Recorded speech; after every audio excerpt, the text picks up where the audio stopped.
तो आप स्पष्ट शब्दों में कह दीजिए कि ओबीसी छात्र छात्राओं को स्कॉलरशिप नहीं मिलेगा। जैसे हम मांगने गए सर तो वो सिर्फ 3 करोड़ रुपया दिया हमको, तो उसका 2.5 करोड़ रुपया राज्यांश निकल गया, तो 6 करोड़ रुपया मात्र हुआ।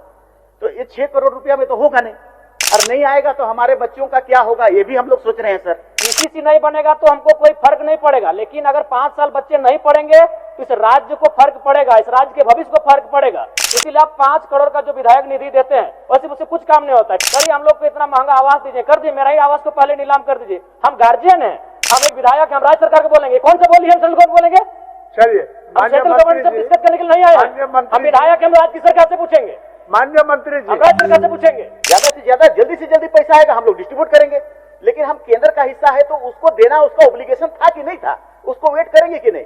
पूरे राज्य को पता है कि आज विगत वर्षों से ओबीसी के छात्र छात्राओं को स्कॉलरशिप नहीं मिला है, और इस पर जब भी बातचीत होती है तो विभाग, राज्य सरकार केंद्र को दोष देने का कार्य करती है। तो मैं स्पष्ट जानना चाहता हूं, क्योंकि इन्होंने उत्तर में भी लिखा है कि केंद्र सरकार से राशि प्राप्त होने के उपरांत भुगतान की कार्रवाई की जाएगी।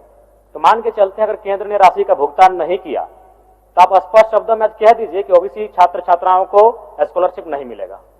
बस हम इतना जानना चाहते हैं, अगर केंद्र ने राशि का भुगतान नहीं किया तो आप देंगे कि नहीं देंगे, एक लाइन में कह दीजिए।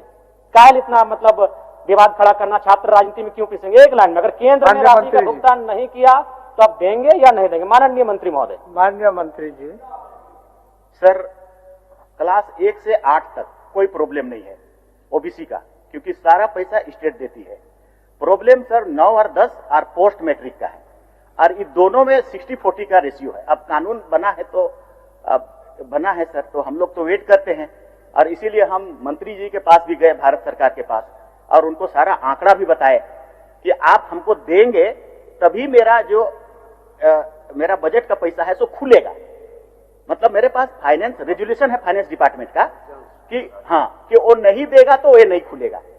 जैसे हम मांगने गए सर तो वो सिर्फ 3 करोड़ रुपया दिया हमको, तो उसका 2.5 करोड़ रुपया राज्यांश निकल गया, तो 6 करोड़ रुपया मात्र हुआ। तो ये 6 करोड़ रुपया में तो होगा नहीं। अब हम फिर भी वेट कर रहे थे कि वो अगर आ जाए, मिल जाए, क्योंकि वो आ करके बोले भी कि मंत्री गए थे और हम उसको एश्योर किए हैं कि और ज्यादा पैसा हम भेजेंगे, लेकिन अभी तक वो आया नहीं सर। तो क्या पता आएगा कि नहीं आएगा, हम लोग भी असमंजस में है, और नहीं आएगा तो हमारे बच्चों का क्या होगा ये भी हम लोग सोच रहे हैं सर। और इसीलिए हमारे पास बजट में जो पैसा है, क्योंकि उसके लिए एक प्रावधान है कि उधर से आएगा तभी हम खोल सकते हैं, इसको शिथिल करने की आवश्यकता हम महसूस कर रहे हैं सर। हमको देना है सभी ओबीसी बच्चों को, उसको आगे बढ़ाने के लिए हमको महसूस है इस बात को। इसलिए सर करीब करीब हमारे पास काफी इतना पैसा है जिससे कि ये संभव हो जाएगा। बजट के अनुसार 275 और 9-10 के लिए 39 करोड़ और 275 करोड़ है हमारा पोस्ट मैट्रिक के लिए, इतना पैसा है। तो ये शिथिलीकरण के लिए हम लोग लेटर लिख रहे हैं। कल हमने पित पत्र भी जारी कर दिया सेक्रेटरी को कि आप इसका वैकल्पिक व्यवस्था करें। केंद्र नहीं देगा तो उसकी बात है, मत देने दीजिए, हम क्या करेंगे उसको बात बताइए, मेरे पास बजट में है उसको क्लियर करिए। तो हमने लिख दिया है, कुछ दिनों में हम लोग इसका व्यवस्था करेंगे। पिछले कल के अनुसार हम शायद लगता है कि इसको हम लोग ठीक कर लेंगे। चलिए जयराम जी, अच्छा उत्तर हुआ। यानी ठीक है अध्यक्ष महोदय, 1 साल से ज्यादा हो चुका है, तो वही तो अगर केंद्र नहीं दिया तो क्या आपके पास विकल्प है, क्या तैयारी आपके? नहीं तो जयराम जी सर, आप शायद ध्यान से, 1 साल से ज्यादा हो चुका है। नहीं सही बात हो चुका है, सही बात है। केंद्र आपका सवाल को मंत्री जी स्वीकार भी किए और पित पत्र भी लिख चुके हैं। ये उत्तर नहीं हुआ। अच्छा, हम थोड़ा सा उनके आंकड़ों के अनुसार ही जानना चाहेंगे मंत्री जी से कि 2023-24 में कितना राशि स्कॉलरशिप के लिए भुगतान किया गया था 2023-24 में? माननीय मंत्री जी, 2023-24, हालांकि 2023-24 में आप शायद नहीं थे, फिर भी थोड़ा सा जानकारी हासिल करके। सर 23-24 में ठीक है, हाँ बोल रहे हैं, बोल। ये तो लिखा हुआ है 23-24 में 67.88 करोड़ हम लोगों ने डिमांड किया, उसके बदली में 7.35 आया, केंद्र का हिस्सा इतना ही आया। 24-25 में 66.14 करोड़ रुपया डिमांड किया, 12 ही करोड़ आया। 25-26 में 45.91 करोड़ डिमांड किया, 3.95 ही करोड़ आया। फिर पोस्ट मैट्रिक में भी ऐसे ही हुआ सर, 271 करोड़ रुपया का हम लोग डिमांड किया, 77 करोड़ रुपया मात्र आया 23-24 में। 24-25 में 353 करोड़ का डिमांड किया, आया 33 करोड़। अभी 25-26 में 370 करोड़ का जरूरत है, उसमें जीरो आया, एक और नहीं आया। तो नहीं आ रहा है तो क्या करेंगे हम लोग सर?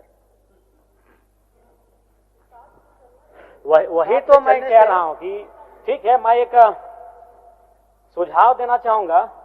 बताइए सुझाव बताइए। मैं एक सुझाव देना चाहूंगा कि जब तक केंद्र का अंश नहीं मिल रहा है तब तक आप तमाम छात्रों को ब्याज रहित ऋण दे दीजिए। जब अंश आ जाएगा आप काट लीजिएगा। ये बहुत गंभीर विषय है। और नहीं तो जो विधायक निधि है नहीं दीजिए। ऐसे भी हमको 5 करोड़ में क्या बनाते हैं, पीसीसी बनाते हैं। पीसीसी नहीं बनेगा तो हमको कोई फर्क नहीं पड़ेगा, लेकिन अगर 5 साल बच्चे नहीं पढ़ेंगे तो इस राज्य को फर्क पड़ेगा, इस राज्य के भविष्य को फर्क पड़ेगा। इसीलिए आप 5 करोड़ का जो विधायक निधि देते हैं वैसे उससे कुछ काम नहीं होता है। पीसीसी, गली, फाइबर ब्लॉक 200 फीट 250 फीट का काम करते हैं, जो अगर 5 साल 10 साल नहीं होगा तो फर्क नहीं पड़ेगा, लेकिन बच्चे नहीं पढ़ेंगे मंत्री जी, फर्क पड़ेगा, एक जनरेशन में गैप आएगा। तो आप उसे रोक दीजिए। करिए, हम लोग को इतना महंगा आवास दीजिए, कर दीजिए, मेरा ही आवास को पहले नीलाम कर दीजिए। हम गार्जियन हैं, और गार्जियन होकर अगर गार्जियन आपके बच्चे नहीं पढ़ेंगे स्पीकर साहब तो क्या करेंगे, कुछ उपाय करेंगे? माननीय सदस्य, नहीं, मैं सुझाव दे रहा हूं कि आप उनको ऋण दीजिए। भावना से नहीं, तो 1 साल बीत चुका है, 1 साल बीत चुका है। भावना कुछ 15 दिन के लिए होता है, भावना 15 दिन के लिए होता है। आपका भावना सही है, आपका भावना सही है। मैं तो सुझाव दे रहा हूं कि उनको ऋण दीजिए, बिना ब्याज के ऋण दीजिए। हम सेंट्रल गवर्नमेंट क्यों बोलेंगे? हम एक विधायक, हम राज्य सरकार को बोलेंगे। कौन सा बोली है सेंट्रल गवर्नमेंट बोलेंगे? चलिए, सेंट्रल गवर्नमेंट से डिस्कस करने के लिए नहीं आए हैं। हम विधायक, हम राज्य सरकार से पूछेंगे, माननीय मंत्री जी, हम राज्य सरकार से पूछेंगे। बच्चे बोल रहा है, ये ऋण का बात नहीं है। हमने जैसा आपको कहा सर, मैंने क्या कहा? मैंने ये कहा कि पीत पत्र हमने जारी किया है वित्त विभाग का रेजुलेशन को शिथिलीकरण करने के लिए। तो क्यों ऐसा किया? पैसा लाने के लिए। ज्यादा से ज्यादा जल्दी से जल्दी पैसा आएगा, हम लोग डिस्ट्रीब्यूट करेंगे। लेकिन हम केंद्र का हिस्सा है तो उसको देना उसका ऑब्लिगेशन था कि नहीं था? उसको वेट करेंगे कि नहीं? वेट कर रहे थे, नहीं आया तो अब हम अपना प्रक्रिया शुरू कर दिए स्टेट का पैसा देने के लिए। कुछ समय लगेगा, कर देंगे हम लोग। ठीक, कर देंगे। अध्यक्ष महोदय, इससे संतुष्ट थोड़ी हो पा रहे हैं। आप नहीं दिया केंद्र तो क्या करेंगे? वही तो एक लाइन बोल दीजिए। नहीं, हम कुछ नहीं, बोल दीजिए एक लाइन में कि अगर केंद्र का अंश नहीं आया तो राज्य के ओबीसी छात्रों को स्कॉलरशिप नहीं देंगे। जयराम जी, माननीय मंत्री ने बड़ी उदारता के साथ आपको जवाब दिया। एक मिनट महोदय, आदरणीय मंत्री जी से भी हम कहेंगे 1 साल से ज्यादा हो चुका है। हाँ, ठीक है। विलंब के लिए मंत्री जी को भी दुख है, तकलीफ है, और उन्होंने इसको भुगतान कराने की दिशा में वित्त पत्र लिख चुके हैं। एक नियम है, उस नियम को सिर्फ शिथिलीकरण करने के लिए। तो जैसे ही शिथिल हो जाएगा भुगतान करेंगे। बच्चों, हम बोल रहे हैं, तब तक ऋण दे दीजिए ना, बिना ब्याज पर ऋण दे दीजिए। अब माननीय मंत्री जी बताएंगे इनका विकल्प क्या है। मंत्री देखिए, ये गंभीर विषय है। क्या है? बिना ब्याज पर ऋण दीजिए, और जब केंद्र का अंश आएगा, जब आप स्कॉलरशिप दीजिएगा, आप काट लीजिए। सर, ऋण एक तो सरकार या विधि या विभाग सिस्टम से चलता है ना सर। अब वो ऋण कहां से आएगा? कौन जगह से, कौन फंड को हम देंगे ऋण?